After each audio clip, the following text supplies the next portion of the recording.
नमस्कार, आप देख रहे हैं अपना बिहार और मैं हूं आपके साथ विभा उपाध्याय। इस वक्त बड़ी खबर पूर्वी चंपारण से आ रही है, जहां पर आकाशीय बिजली गिरने की वजह से 4 लोगों की दर्दनाक मौत हो गई है। कई लोगों के झुलसने की भी खबर सामने आती हुई आकाशीय बिजली गिरने की वजह से 4 लोगों की मौत की खबर इस वक्त पूर्वी चंपारण से आ रही है। ढाका और तुरकौलिया गांव में बिजली गिरी है और आकाशीय बिजली गिरने की वजह से 4 लोगों की मौत हो गई है। कई लोग इस दौरान झुलस भी गए हैं। तो बड़ी खबर इस वक्त पूर्वी चंपारण से, जहां आकाशीय बिजली का कहर देखने को मिला है और सहयोगी मुकेश हमारे साथ इस वक्त ज्यादा जानकारी के साथ वो लाइन पर मोतिहारी से जुड़ गए हैं। मुकेश, क्या जानकारी इस वक्त, कितने लोग झुलसे हैं? जी, मैं बता दूं कि ढाका और तुरकौलिया में घटना जो है, 2 जगह पर यह घटना हुई है, जहां दोनों जगह 2 लोगों की मौत हुई है। और इसमें खेत में काम कर रहे कई मजदूर जिसको हल्की और ज्यादा झटके लगे हैं, उनको तुरकौलिया और ढाका में इलाज किया जा रहा है। करीब 1 दर्जन से ज्यादा मजदूर किस्म के सभी लोग जो खेतों में काम कर रहे थे और उस समय ठनका गिरा है। धान के बीजे उखाड़ने और हल्की बारिश जब हो रही है तो इस समय धान के बीजे उखाड़ने और फिर उसको धान को का रोपनी करने के लिए लोग खेत में गए हुए थे, जहाँ घटना हुई है। और इसी प्रकार ढाका में एक घर पर गिरा है, जिसमें आग लग गई और एक महिला की मौत हुई है। उसमें कुछ बच्चे और आस पड़ोस के कुछ लोग जख्मी हुए हैं और इनका इलाज ढाका रेफरल अस्पताल में किया जा रहा है। मौत के संख्या 4 पर पहुंची है और मरने वालों की संख्या 4 पहुंची है, जबकि घायलों की संख्या दर्जन भर बताई जा रही है। जी चलिए, बहुत बहुत शुक्रिया मुकेश इस तमाम जानकारी के लिए।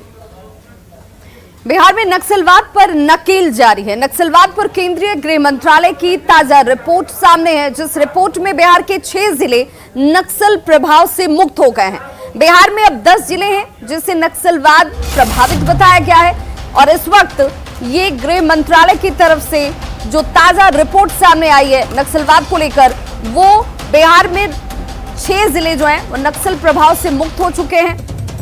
10 जिले नक्सल प्रभावित बताए गए हैं और 6 जिलों को अब सुरक्षा संबंधी खर्च योजना का लाभ जो है वो नहीं मिल पाएगा। 10 जिलों को ही SRE स्कीम जो है, केंद्रीय फंड, इसके तहत जो लाभ मिल रहा था वो अब मिल पाएगा। DGP को भेजी गई केंद्रीय मंत्रालय की रिपोर्ट इस बाबत सामने है, जिसमें 6 जिलों को अब सुरक्षा संबंधी खर्च का जो फंड आवंटित होता था अब नहीं होगा। 10 जिले जो नक्सल प्रभावित है, इन्हें ही अब ये फंड जारी किया जाएगा।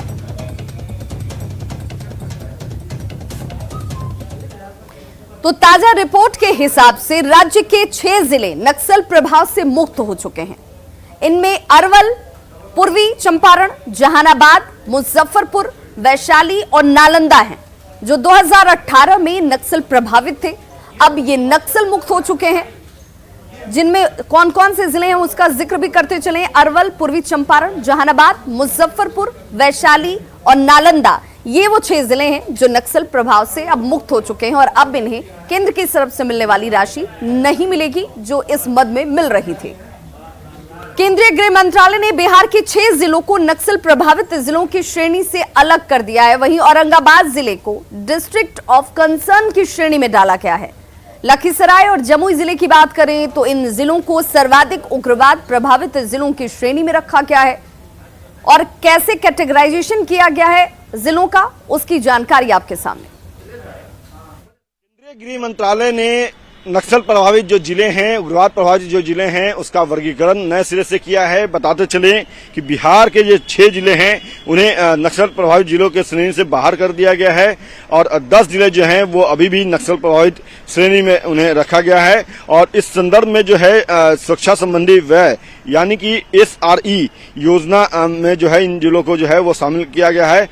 बिहार का औरंगाबाद समेत झारखंड और छत्तीसगढ़ के जो हैं 6 राज्यों के जो 8 जिले हैं उन्हें पहली बार डिस्ट्रिक्ट वार ऑफ कंगना के श्रेणी में शामिल किया गया है। ये जिले जो हैं नक्सल प्रभावित लिहाज से जो है चिंता वाले जिले में शामिल हैं और कहीं न कहीं एक बड़ी चिंता है। बिहार का औरंगाबाद जिला जो है वो इस श्रेणी में आया है। जमुई और लखीसराय की बात करें तो सार्वजनिक उग्रवाद प्रभावित जो जिले हैं उसके श्रेणी में रखा गया है। केंद्र सरकार ने नक्सल प्रभावित जिलों को 3 डिवीजन में जो है वो बांटा है। उनमें सुरक्षा संबंधी व्यय RE जो है और सार्वजनिक प्रभावित जो नक्सलवाद के जिले हैं उन्हें जो है उनके श्रेणी में भी रखा है। पहले से भी ये तमाम जिले जो है वो नक्सलवाद के जिले में थे, लेकिन बड़े चिंता की बात यह है कि इन्हें जो है वो सार्वजनिक जो नक्सलवाद प्रभावित जिले जो हैं उनके श्रेणी में रखा गया है। डिस्ट्रिक्ट ऑफ कंसर्न की श्रेणी जो है वो बनाई गई है और इस श्रेणी में बिहार के 8 जिलों में से जो है शामिल किया गया है, जिसमें औरंगाबाद जो है वो सबसे ऊपर रखा गया है। तो फिलहाल जो है नक्सलवाद को लेकर के एक बड़ी बैठक केंद्रीय गृह मंत्रालय की तरफ से की गई थी और उसके बाद ही ये वर्गीकरण किया गया है। बिहार के 6 जिलों को जो है वो नक्सलवाद जो प्रभावित जो जिले हैं उससे मुक्त किया गया है, जिसमें जहानाबाद है, अरवल है और कई और जिले जो हैं वो शामिल है। कैमरा पर्सन मनीष जुनेजा के साथ अमित कुमार, न्यूज़ 18 पटना। तो देखिए जिलों को कैसे 3 कैटेगरी में बांटा गया है और 6 जिले जो हैं वो नक्सल प्रभाव से अब मुक्त हो चुके हैं। आइए अब आपको बताते हैं कि कौन कौन से 10 जिले हैं जो अब इस वक्त नक्सलवाद के नकेल के तहत यहां पर इन पैनी निगाह जो है वो केंद्र की भी रहने वाली है। 10 नक्सल प्रभावित जिले कौन कौन से हैं, तो इन ग्राफिक्स के जरिए आपके सामने वो तमाम जिले। औरंगाबाद जो है वो सबसे टॉप पर आपको नजर आ रहा होगा, जहां पर इस वक्त नक्सलवाद को लेकर के चिंता अभी भी बनी हुई है। केंद्र की तरफ से मिलने वाली राशि भी अब इन तमाम जिन 10 जिलों का जिक्र हम आपको ग्राफिक्स के जरिए स्क्रीन पर आपके दिखा रहे हैं यहाँ पर मिलती हुई नजर आएंगी, लेकिन 6 जिले जो इससे मुक्त हो चुके हैं। पश्चिमी चंपारण सबसे टॉप पर आपको नजर आ रहा होगा, लखीसराय, मुंगेर, बांका, जमुई, नवादा, ये वो तमाम जिले हैं जहां पर अभी भी नक्सलवाद है, नक्सली समस्या है और इन पर नकेल कसा जाना बाकी है। रोहतास, कैमूर, औरंगाबाद, ये वो तमाम जिले। लेकिन राहत और अच्छी खबर ये कि 6 जिले अब इस नक्सलवाद से मुक्त हो चुके हैं। नक्सल प्रभावित अब क्षेत्र ये नहीं रहे हैं, लेकिन 10 जिलों पर अभी भी फोकस केंद्र सरकार का रहेगा। तो रिपोर्ट में बिहार के 3 जिलों को सबसे अधिक नक्सल प्रभावित बताया गया है। इनमें गया, जमुई और लखीसराय वो जिले हैं जहां पर देखिए क्या स्थिति है। बिहार में नक्सलवाद पर नकेल कैसे कैसे कसी जा रही है, इन जिलों पर खास नजर होगी। 3 जिले अधिक प्रभावित है, गया, जमुई और लखीसराय। वहीं गंभीर स्थिति कहां पर है, तो औरंगाबाद जिला जो है वहां पर सबसे ज्यादा फोकस रखने की जरूरत है, क्योंकि यहां पर नक्सली समस्या जो है अभी भी विकराल रूप में नजर आती है। लेकिन 3 जिले अधिक प्रभावित हैं, गया, जमुई और लखीसराय। और सबसे ज्यादा गंभीर स्थिति कहीं पर है तो औरंगाबाद, यानी कि सबसे ज्यादा इस जिले पर ध्यान और फोकस करने की जरूरत है।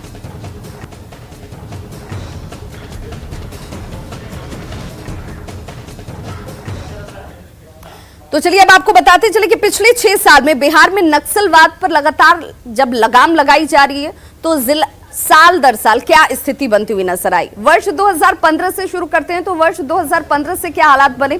देखिए वर्ष 2015 प्रभावित जिले जो थी उनकी संख्या 23 थी।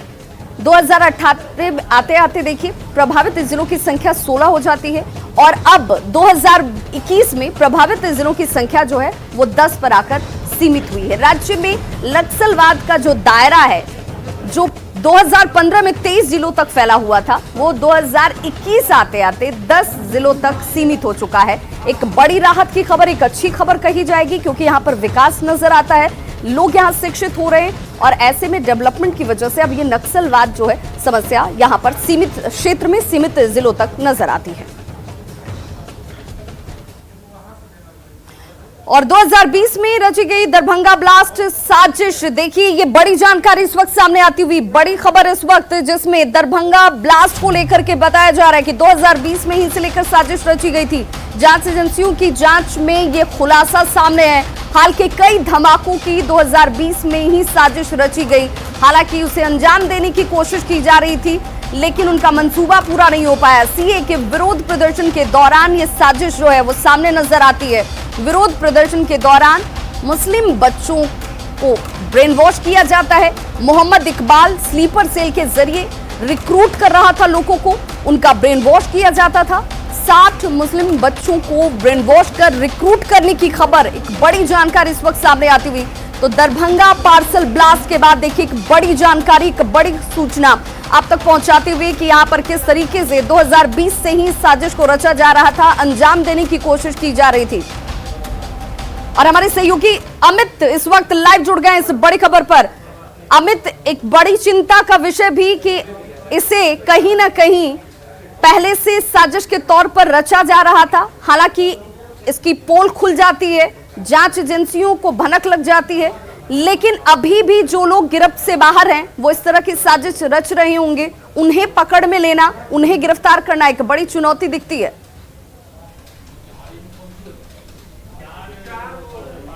ठीक है, निश्चित तौर पे विवाह, चूंकि ये पूरा प्लानिंग जो है, जो सूत्रों से जो हमें जानकारी मिली है, जांच एजेंसियों के द्वारा जो जांच की जा रही है दरभंगा पार्सल ब्लास्ट मामले में, तो उसमें ये जानकारी छन के सामने आई है कि ये पूरा साजिश जो है, प्लानिंग जो है, वो आईएसआई का हैंडलर जो गिरफ्तार हुआ है जो यूपी से, उसके द्वारा ही रची गई थी और उन्हें टास्क उसे मिला था आईएसआई के द्वारा। और उसके बाद ये पूरी प्लानिंग जो है वो 2020 में जब संसद से जो है वो सीए कानून लागू हुआ था और उसके बाद जब दिल्ली समेत देश के सभी राज्यों में जो है वो प्रोटेस्ट हो रहा था, विरोध प्रदर्शन हो रहा था, और उसी समय इन लोगों की पैनी नजर जो है वैसे युवाओं पर थी, वैसे भटके हुए लोगों पर थी जो इस विरोध प्रदर्शन में बढ़ के हिस्सा ले रहे थे, उग्र प्रदर्शन कर रहे थे। तो ऐसे लोगों को एक एक कर चिन्हित किया गया और तकरीबन 60 लोगों को जो है वो रिक्रूट किया गया और इसके बाद इन सभी को जो है वेल ट्रेनिंग जो है वो दी गई। इनको ब्रेन वॉश किया गया कि देखिए देश जो है आपका खतरे में है और आप जो है इसको बचा सकते हैं। कैसे बचा सकते हैं उसके लिए भी इन लोगों को जो है वो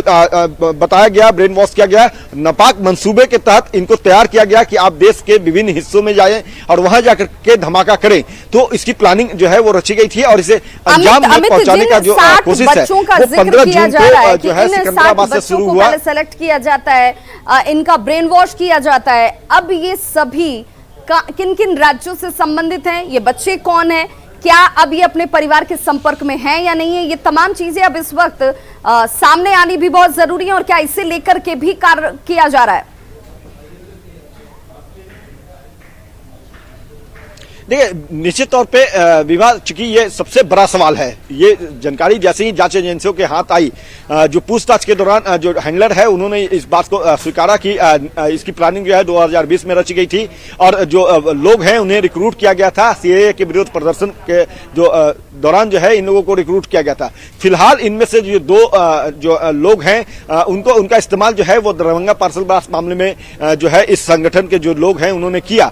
बाकी के जो 58 बच्चे हैं वो कहां हैं, वो लोग कहां हैं जो इन लोगों के झांसे में आए थे और बजाबता देश के साथ गद्दारी करने को तैयार हो गए थे। तो जाहिर सी बात है कि उन 58 लोगों की तलाश जो है वो अब एनआईए को जो है बेहद सरगर्मी से करनी होगी। जो बिहार एटीएस है, यूपी एटीएस है, तेलंगाना एटीएस है, इनके ऊपर भी एक जिम्मेवारी आ गई है कि ऐसे लोगों को जो है वो चिन्हित करें। और चूंकि अब खाका तैयार किया जा रहा है, कितनी जानकारी गैदर कर पाती है एनआईए अपने जांच के दौरान, ये देखना बेहद महत्वपूर्ण होगा। बहुत महत्वपूर्ण होगा एनआईए के लिए कि इस वक्त इन 58 बच्चों को लेकर के भी जानकारी सामने आ पाए। बहुत बहुत शुक्रिया अमित इस तमाम जानकारी के लिए। तो देखिए, बड़ी जानकारी सामने इस वक्त, ये बड़े खुलासे के बाद तमाम वैसे बच्चों को लेकर के भी जानकारी जुटाने की एनआईए की कोशिश लगातार चलती हुई। अगली खबर का रुख करेंगे, खबर भोजपुर से, जहां एक कलयुगी बेटे ने पैसों की खातिर पिता को चाकू मारकर गंभीर रूप से जख्मी कर दिया। घटना बड़हड़ा थाना इलाके के गुड़ी गांव की है। आरोपी बेटा घटना को अंजाम देने के बाद से ही फरार बताया जा रहा है कि 65 वर्षीय सुंदर सिंह का दूसरा बेटा मनोज अक्सर अपने पिता से पैसों की डिमांड करता था।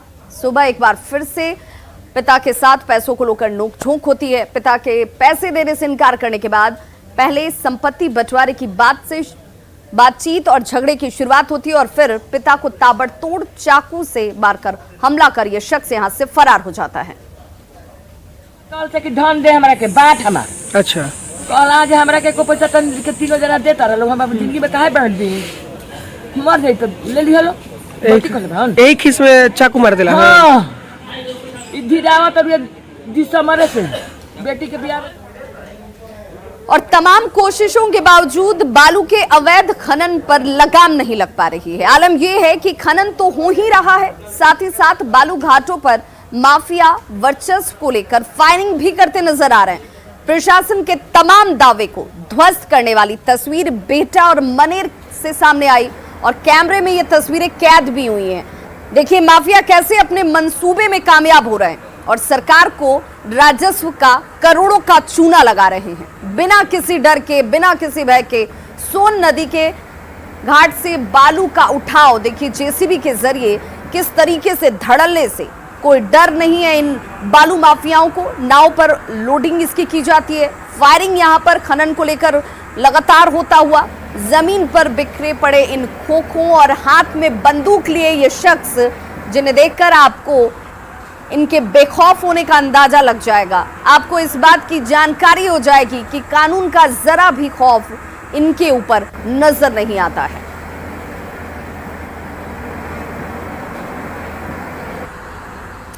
और इन तस्वीरों को देखने के बाद सवाल उठता है कि क्यों बालू माफिया इस कदर बेखौफ है, क्योंकि इन तस्वीरों के बाद यह सवाल लाजमी है, बालू घाटों पर जारी खनन पर आखिर चुप्पी क्यों है?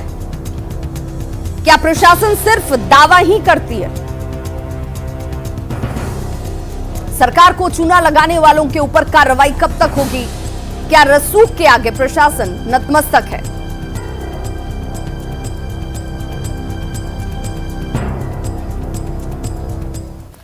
जमुई के बरहट थाना इलाके में अवैध बालू ले जा रहे एक ट्रैक्टर ने युवक को रौंद दिया, जिससे युवक की घटनास्थल पर ही मौत हो जाती है। घटना के बाद आक्रोशित लोगों ने सड़क को जाम कर खूब हंगामा किया है। इस दौरान लोगों ने बालू लेकर जा रहे ट्रक और ट्रैक्टर की हवा निकाल दी। ग्रामीणों ने आरोप लगाया है कि पुलिस की मिलीभगत से बालू का यह अवैध खनन यहां दिन रात होता है, लेकिन नकेल नहीं कसी जाती है। लोग ऐसे हादसों का शिकार होते हैं, लेकिन इसके बावजूद प्रशासन की सख्ती इन इलाकों में नजर नहीं आती, क्योंकि ये खुद इन लोगों के साथ मिले हुए हैं।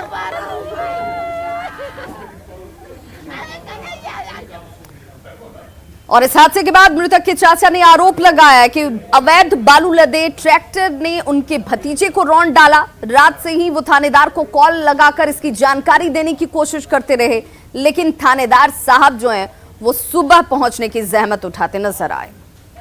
ट्रैक्टर चला रहा था, भुना जादव का बालू गाड़ी जो है ट्रैक्टर लोडिंग था बालू, उसके बाद में जो है कुचल के भाग गया। अब भाग गया उसके बाद में यहाँ इसके घर पर भी आए, उसके बाद में सब जीव जो है भाग गया है। रात में गाड़ी उड़ी लेके भाग गया है और थाना प्रभारी को 1 बजे रात से फोन कर रहे हैं और उसके बाद में थाना प्रभारी नहीं आ रहा है। अभी तब 5 बजे सुबह में पहुंचे हैं थाना प्रभारी से। शिक्षा मंत्री विजय चौधरी ने कहा है कि राज्य में शिक्षण संस्थानों को खोलने का फैसला 6 जुलाई के बाद लिया जा सकता है। 3 चरणों में संस्थानों को खोला जा सकता है, लेकिन उन्होंने ये भी कहा कि अंतिम फैसला उस वक्त कोरोना के हालात को और स्थिति पर निर्भर करता है। हम समझते हैं कि स्थिति जिस गति से अभी सुधर रही है उसी गति से सुधार बरकरार रहा तो 6 जुलाई के बाद धीरे धीरे आम जनजीवन सामान्य होने की तरफ बढ़ चलेगा। वैसी स्थिति में हम लोगों के विभाग की मानना है, या हम लोग के विभाग का मानना है कि हमारे संस्थान खुले, और स्वाभाविक रूप से जब हमारे संस्थान खुलेंगे और जिस परिप्रेक्ष्य में खुलेंगे तो हमें इसको चरणबद्ध तरीके से खोलना पड़ेगा। प्रथम चरण में हम लोग विश्वविद्यालय और महाविद्यालयों को खोलेंगे, फिर द्वितीय चरण में माध्यमिक और उच्च माध्यमिक विद्यालयों को खोलेंगे, फिर तीसरे चरण में प्राथमिक और मध्य विद्यालय को खोलेंगे। तो इस तरीके से चरणबद्ध तरीके से हम विद्यालयों को खोलना चाहते हैं, और स्वाभाविक रूप से उस समय की तत्समय जो कोरोना संक्रमण की स्थिति रहेगी या कोरोना संक्रमण से एहतियात बरतने के लिए जो भी गाइडलाइन दिशा निर्देश केंद्र सरकार या राज्य सरकार के द्वारा जारी किए जाएंगे, हम उन सबों का पूरी सख्ती से पालन करेंगे। चाहे दूरी की बात हो, मास्क लगाने की बात हो, हम लोग सब प्रोटोकॉल को मानते हुए, लेकिन हमारी इच्छा है कि हमारे शिक्षण संस्थान खुले। लेकिन उस समय जो स्थिति होगी उसके आकलन के बाद ही कुछ अंतिम रूप से निर्णय लिया जा सकता है। इसीलिए हमने कहा है कि 6 जुलाई के बाद एक तिथि निश्चित करके, एक तिथि मुकर्रर करके हम लोग अपने शिक्षण संस्थानों को चरणबद्ध तरीके से खोलना चाहते हैं। तो खबरों का सिलसिला लगातार जारी, आप देखते रहिए न्यूज़ 18 बिहार झारखंड।